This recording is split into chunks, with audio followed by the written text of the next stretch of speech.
Good morning. How are you feeling? Was the breakfast good? Had enough coffee? Like the party was until late yesterday?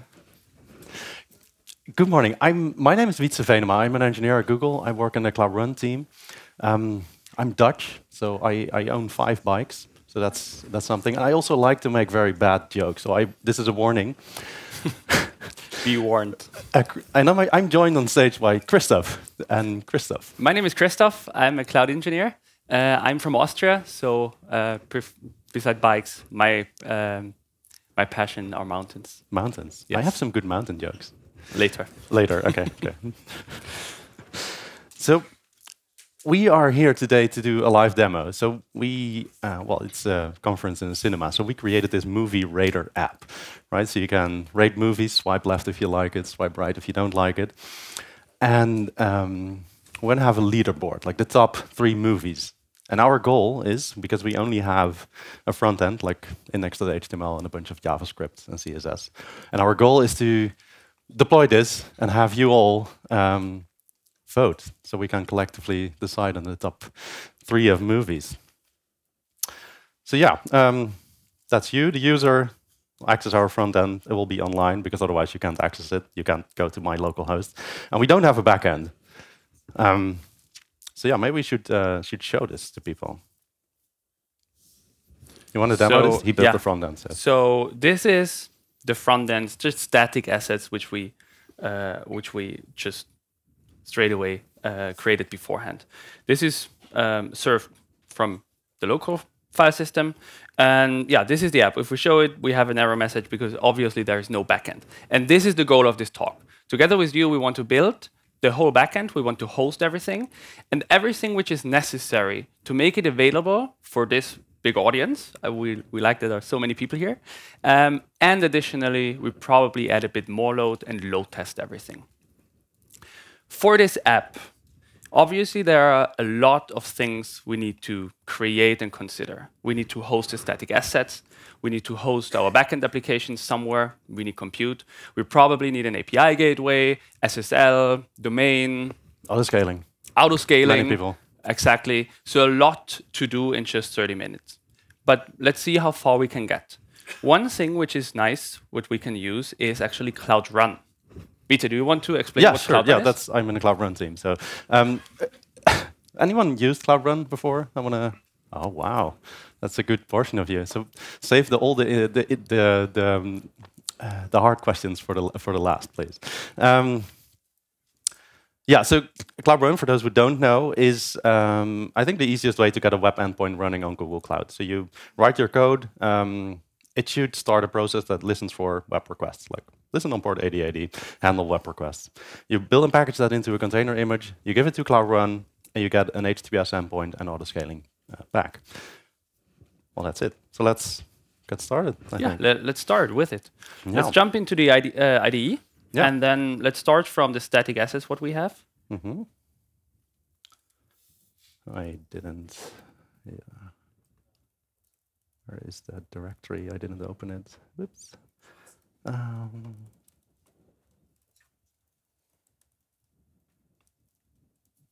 We should have opened that beforehand. I should have opened that beforehand. Where is it? Hamburg, code.talks.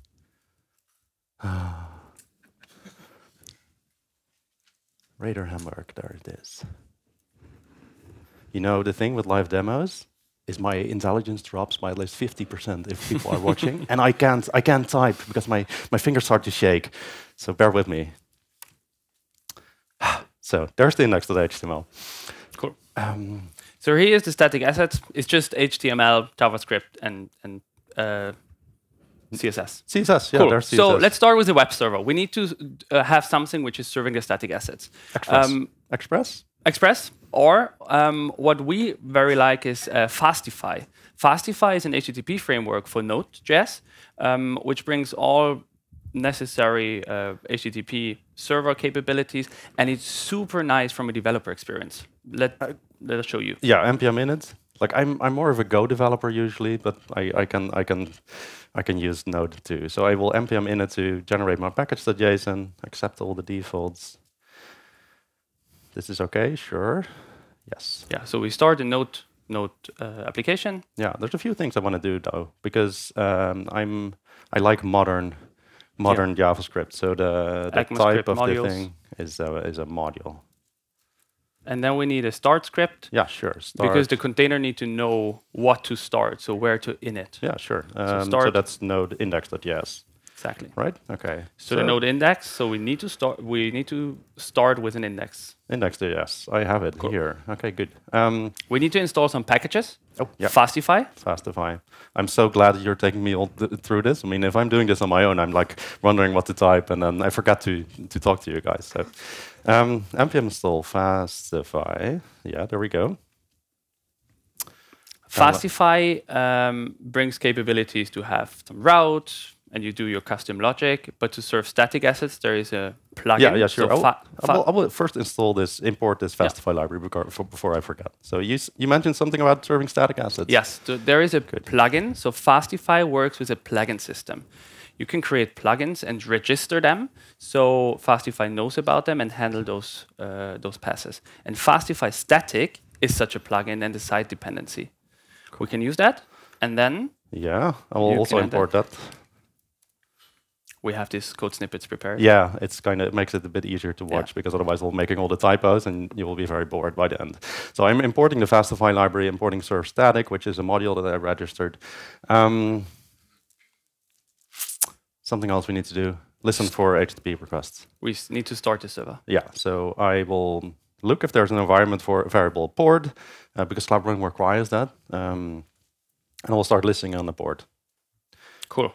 So we can actually test that locally now. Start. There we go. No, not yet. You need to save. I need to save. I did make the same classic. Cool. So we have the local host endpoint, and we can test it. Well, cool. We see the website again. Yeah, Top Gun. I liked it. Titanic. I liked it. But let's too. deploy this now, right? Yeah. So I'm still voting. And there's the leaderboard. The leaderboard is not working as well, because we also need to add an endpoint. So Wietse told you about Cloud Run is all about a serverless container platform. So we need to pack everything in a container. Yeah, so I will add a Docker file. But before you do that, you can probably show the audience there is another way of not handling Docker files, even though Cloud Run works with just containers. That's a great way. There's a source-based deployment option. That's a great idea. I will do the source-based. Gcloud is the command line interface to Google Cloud. I have it already installed. Gcloud run deploy. So what does this doing? Source-based deployment is a mechanism to use build packs. Build packs is an open standard by the Cloud Native Computing Foundation supported. And build packs is taking your code in your directory. It's investigating your code, what you have. So it will check, hey, you have a package.json. It's a Node.js application.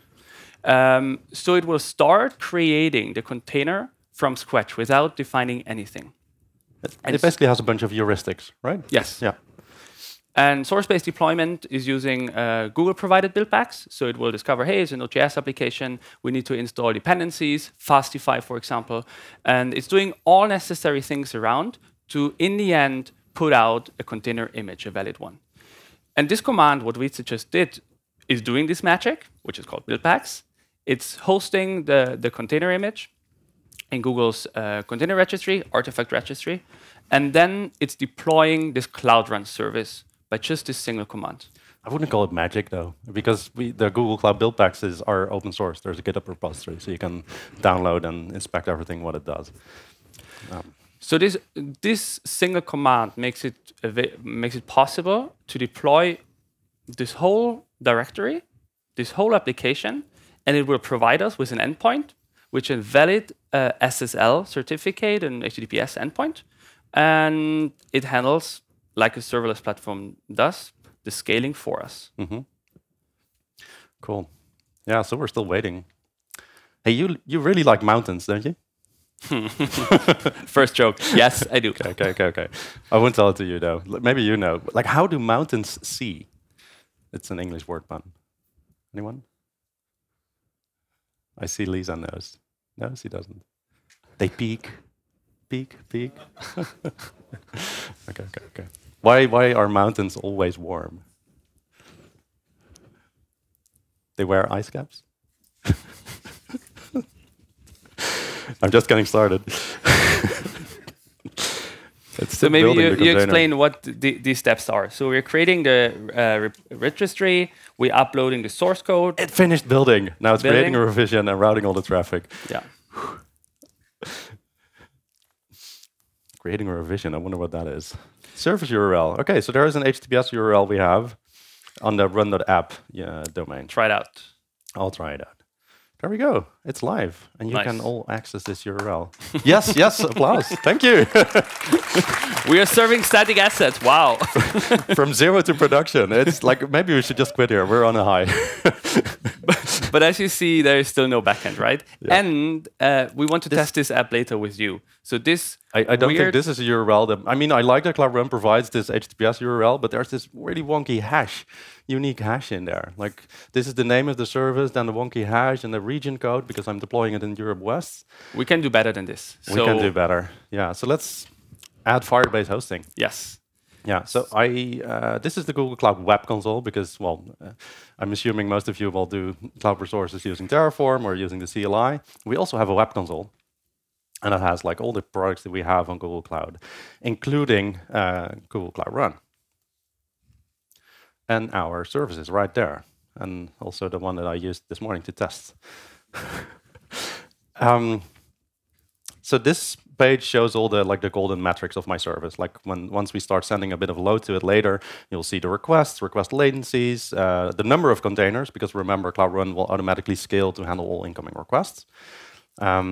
Utilization of CPU and memory, maximum concurrent requests per instance. There's a lot to see here and keep in touch with. Now, I want to add Firebase hosting, which will give me a pretty URL, which is more prettier than like the default run.app URL. So I'll go to the integrations tab, click add integrations, and then select Firebase hosting. And I will choose a subdomain. And it's very important that I choose the right one. So I noted it down, code.talks movie. So that will become, the URL will become code.talks movie.web.app, which is way nicer than the thing we had before. So I'll get this started. So the only thing we just did is entering our subdomain, what we want to use. Yeah. But the SSL certificate, everything will provision for us. But Firebase hosting is more than that. It has another capability which is super good for our app. Do you want to explain it? Yeah, sure. So Firebase hosting also adds a CDN in front of my service, which is great because that will make sure that, well, not all the responses are served from my container instances on Cloud Run, but the ones that are cacheable will be served from an edge location closer to the end user. And that's a great way to improve the latency and performance of my web app. And there was a great talk yesterday about DDoSing applications. And there was mentioned that CDN is actually a super, super good security layer already for DDoS attacks. And this is already there. Yeah. Do we have to wait for this to complete, or do we start building the backend? Well, we can already think for the next steps. So we are missing the backend still, right? We need to create this. We need to store votes. In the end, we want to collect which movie was liked and disliked. So we need to have a persistence layer. We have multiple options for that. I made a list. Yeah, we can probably use a Cloud SQL database, which is a MySQL, Postgres, or SQL Server deployment. But it's a relational database, and we just want to store increment. Yeah, increment vote. Exactly. And so do a leaderboard. So we want to have something like select star from all votes and then order by score. This is probably a little bit an overshoot and too much. There's Cloud Firestore, which is a document-based NoSQL database. It's great. It's great. It has a super high availability. If you choose a multi-regional location, you have a 5 nines SLA, 99.999. Exactly. Yeah. But one or two little disadvantages is that it's Google proprietary. Proprietary, yeah. Yeah, so it's not open source standards, and we both really fans of open source standard. And there is a little bit of a limit of a modification of document writes per minute. There's a rate limit on it. So exactly. Likely, if you're all voting at the same time, it might be a bit laggy. Yeah. So. But then there is Cloud Memory Store. Cloud Memory Store is just a named Google service for a Redis cluster or Redis instance. Redis is open source. Everyone knows it. It's a key value store, mainly used for caching mechanisms, right? But for this use case, it's fitting. Because what people often don't know is that Redis comes not only with a key value store. Redis brings even other data structures and data models. For example, it provides you with a sorted set. And this is a perfect use case for our app. A sorted set is nothing else than a set where you have a name or a key. The key will be movies, and then... Exactly. Yeah. And the value, because Redis, as you know, key value store, key is movie, the value is a sorted set. So a set of values with a score, which can be an increment. And it will always be sorted. So if you retrieve the upper three, then you have the upper three top-rated movies in our case. Yeah, sounds like a great option. And the promise of it is that you have a very good complexity in sort of insert and write. It promises to have a complexity of O log n for both. So I think this is a good use case, open source, and a good data structure. Yeah, so let's use it. We can take the entire thing that we just built and deploy it somewhere else. Yeah. It's Redis and a container. Cool. So first, check. Yeah, cool. Firebase, it's ready. So you should already be able to access the URL. We'll share a QR code later. Not too fast. Not too fast. We'll first. I mean, we're 16 minutes in this talk, and we still have to build the backend. Yes, maybe we should this is where you go. Oh, I want to show memory store. It takes about 5 minutes to create an instance. So I've already created one. So just to reassure you that we don't have to wait on that. Cool. Backend. Let's go from here. Yeah. So we are using the same container to also add the backend capabilities. There is not much we need to do, right? We need a voting endpoint, and we need an endpoint to retrieve the top listed movies. As I said, Fastify comes with a plugin system, so we probably start with creating a new plugin.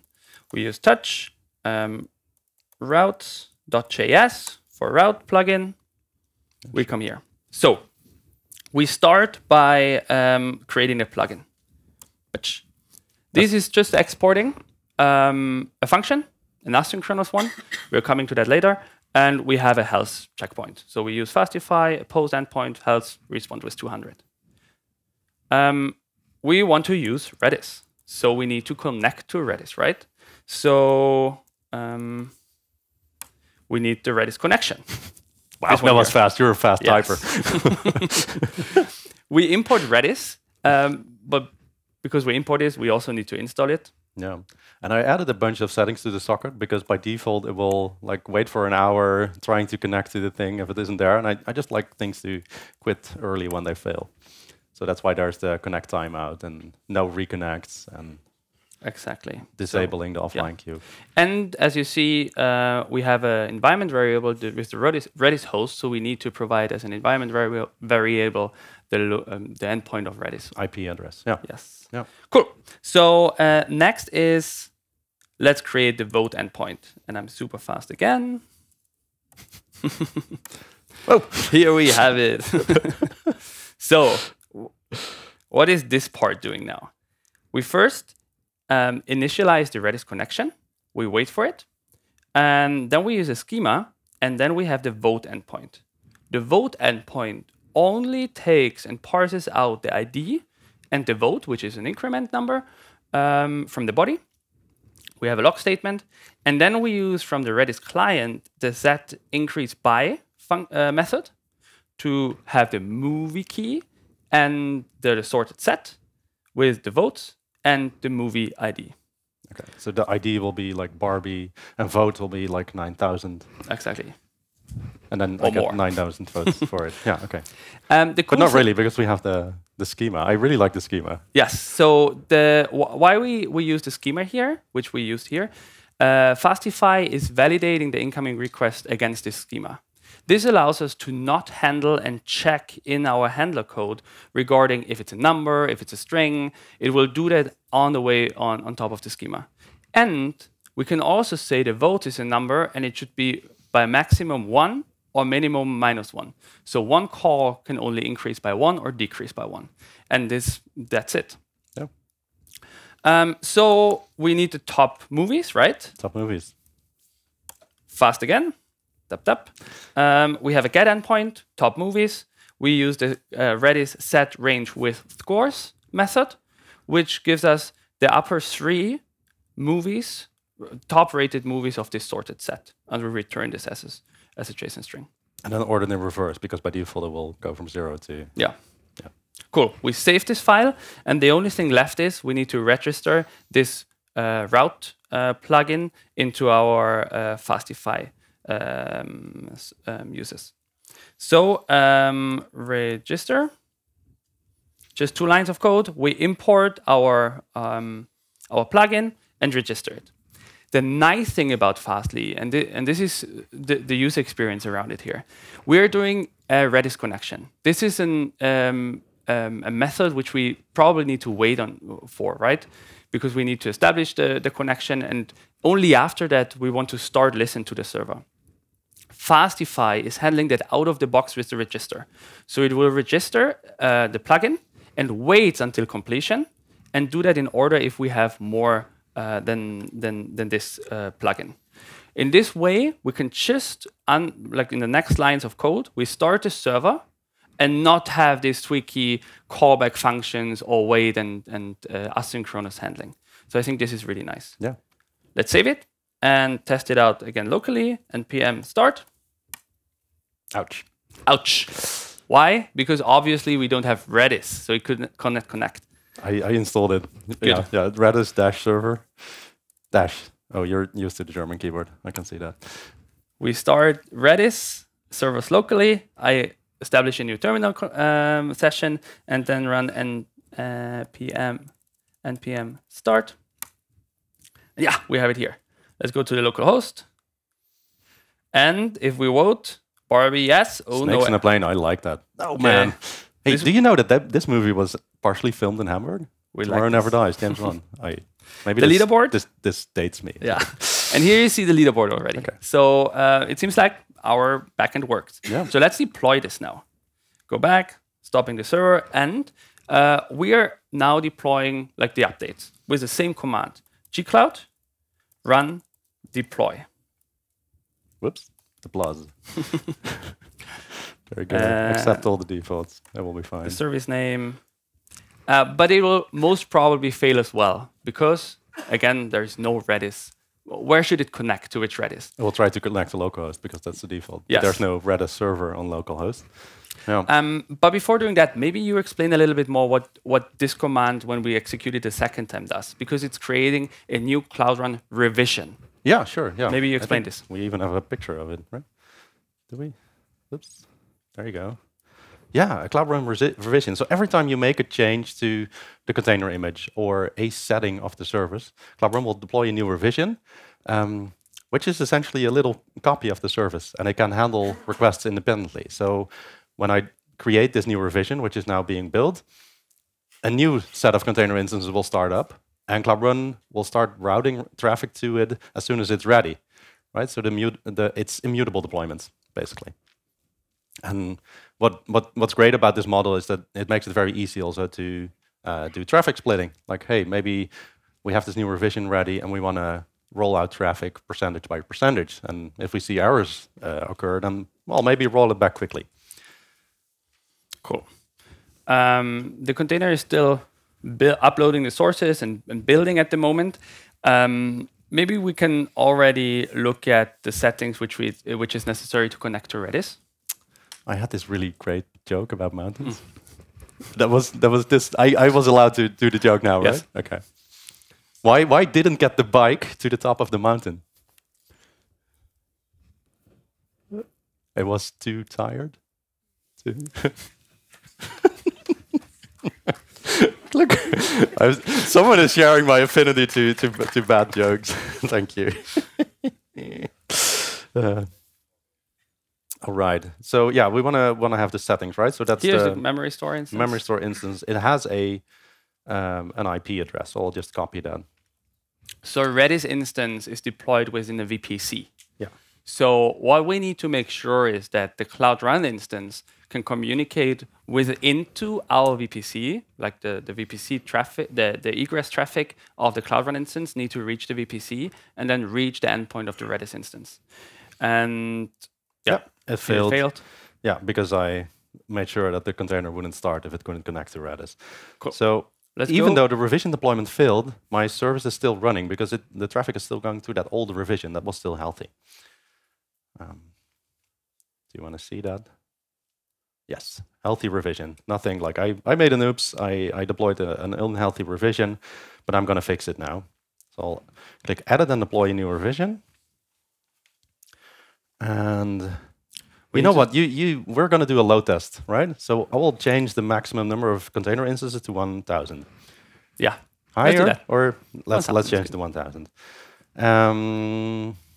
I will add an environment variable Redis host with that IP address and something else. You mentioned networking. Yes. So we need to make sure that the Cloud Run service connects to a VPC for outbound traffic. Yes, exactly. That's right. Okay, so I'll connect to it and click deploy again.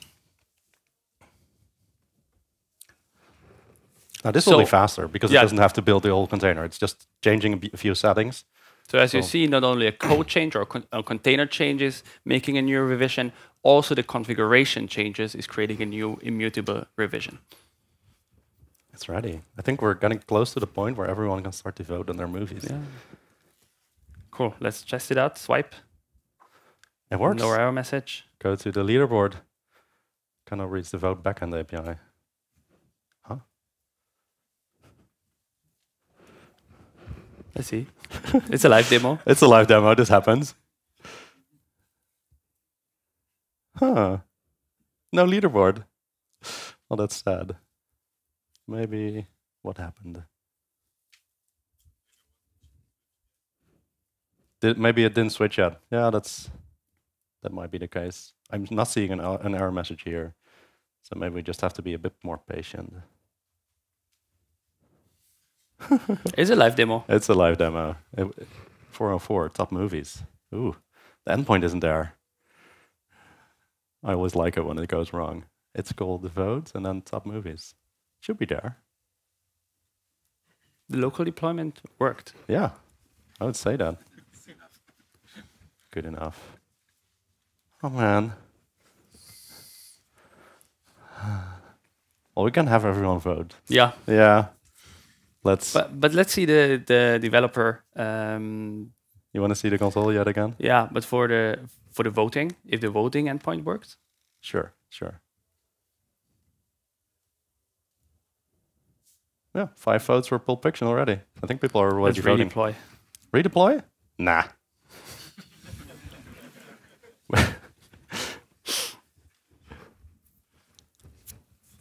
You know what? We'll share the link with people, and they can start voting, and we'll do the redeployment. Yeah. Okay. And then if it succeeds, they will think that this was all like part of the plan. Yeah. So start voting here.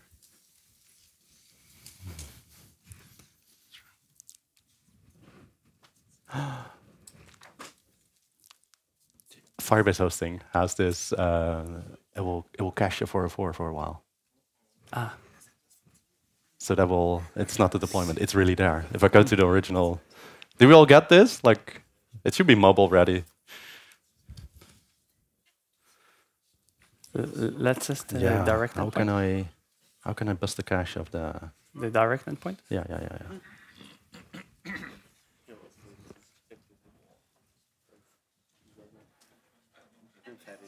Ha. So this is a live demo, as you said, as we said. we said that Firebase has a CDN, and it will cache also 4.3. 404, yeah. 4.4 for a while.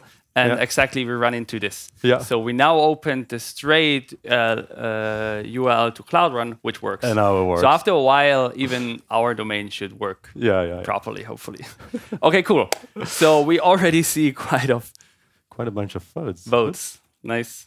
There we go. Cool. So, awesome. Wietse, do you want to load test this now a bit more? I'm not sure, man. I mean, it just failed on us. So we can also start taking questions, or we're out of time anyway. No. We'll do the load test. Yeah, we'll just go for it. Yeah. So, oh man, this is really the part that gets me scared. Yeah. So I built a little tool that generates load for our Cloud Run service, and it uses an infinite loop, right? So while through send request with the vote endpoint, and guess what movie I'm voting on. And I use many of those infinite loops, right? And I built a little visualization that shows all those load-generating infinite loops as a red circle. So there we go. I have 4 buttons here. I'll start with regular traffic. And it will show a request counter and a success percentage, right? So how many of those votes got, well, HTTP 200 back. But we have so many people here. These are just 10 clients, so 10 infinite loops. It's not like they should be like voting all the time if they won't get to like infinite loop kind of. But probably we can get better than this. Yeah. So there's also search traffic, which will go from 10 to 2,000. And insane traffic is the button I don't want to press today. Well, let's do a search. Let's see what happens. So 2,000 clients. And likely Cloud Run is now scaling out, so the latency will be a bit impacted in the beginning because a few requests will queue, but that queuing pressure is enough for Cloud Run to, well, start a bunch of extra container instances because we want to serve every request, right? And to prove that this is live, we'll go back to the leaderboard and show that there's already 51,000 votes on our movie, and it's ramping up fast now. And every time I refresh, it's an additional 10,000. Cool. And as you see here, the success percentage of this post calls for votes is still 100%. So let's see if we can break it. Let's try. Okay. So yeah. Okay. There we go. Insane traffic will now increase the number of infinite loops by a lot. Where did we change the limit or after? No. Oh. Okay, we'll go to 30,000. And as you see, we still have 100% success rate. Well, that's kind of impressive. When it gets to 1 million, I think we should stop. I don't want to get a page by SRE again. Cool. So this load test should show a little bit that 1 million votes. We're winning. Like Pulp Fiction is like down in the dust. This should show a little bit that within just 30 minutes, we were able to deploy a service. Even if it's a very, very basic one, we know. But still, we have everything necessary to scale on this amount of traffic without problems. So we have a domain, SSL certificate, all the scaling, and what the CDN. The CDN. And what we haven't done any configuration settings about scaling. Well, I set the maximum instances to 1,000, right? But we didn't do much more about it, right? We haven't set a Docker file. We didn't create a Docker image. So we didn't have to create a cluster and write YAML files. Exactly. So this is, in our opinion, a very good developer experience, especially with this open source technology we use with Redis and Fastify, and also Cloud Run is built on it's Knative compliant, so this can be hosted anywhere else. Yeah, and it's a container, so you can run it anywhere, right? Yeah, I should probably stop it now. Yeah, yeah, I can go to the metrics, but there's a slight lag on those, so we'll likely not see the. Well, like by the end of the questions, we'll likely see how many container instances it started. Yeah. There is a bit of lag. There's a little bit of lag in the cloud monitoring metrics. So you can, I think we're request count. Yeah, you can see it going up. We'll wait for a bit and then in 5 minutes we'll see the latest. After the questions. After the questions, yeah. And obviously, in a real world scenario, we would prevent that a DDoS attack can vote on top of a movie, obviously. I mean, like this is clearly fraud, like 8 million votes for this one movie. Yeah, but in Redis you would like do something like the server decides what movies to vote on, and then you get a time limited token back, and then you use the token to submit the vote, something like that. I mean, that would work. That would make it very hard to get 8 million votes on one. Exactly. Yeah. Cool. So thank you very much. And if you have questions now, we are happy to take them. Yeah.